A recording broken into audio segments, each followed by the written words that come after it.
វឌ្ឍនៅបម្រើសេវាកម្មផ្សេងៗទៀតពុកកលែងខាងជើងការងារសន្តិសុខមានការងារសេដ្ឋកិច្ចប្រជាពលរដ្ឋបានត្រូវកាត់ប្រមូលផលទៅគុណ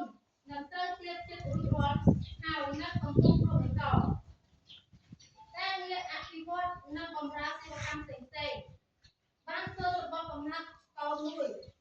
បាននាំប្រជាពលរដ្ឋកាត់ព្រៃតាមដងផ្លូវគ្រោះកំហុងប្រវែង500ម៉ែត្រនៅថ្ងៃទី22ខែវិច្ឆិកាឆ្នាំ2023អង្គការគ្រួសារថ្មីបាន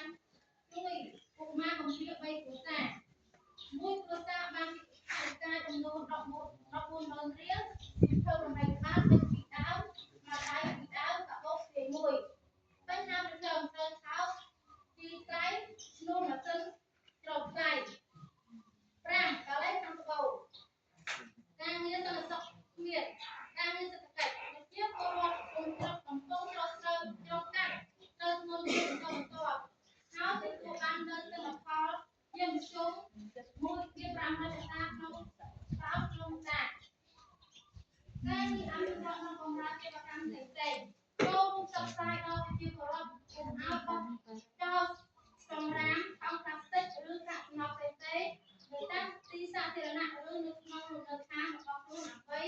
លើកកម្ពស់បរិស្ថានក្នុងមូលដ្ឋានឲ្យបានស្អាតមានអនាម័យល្អនិងសុខភាព20,000រៀលក្នុងនោះទឹកប្រាក់របស់លោក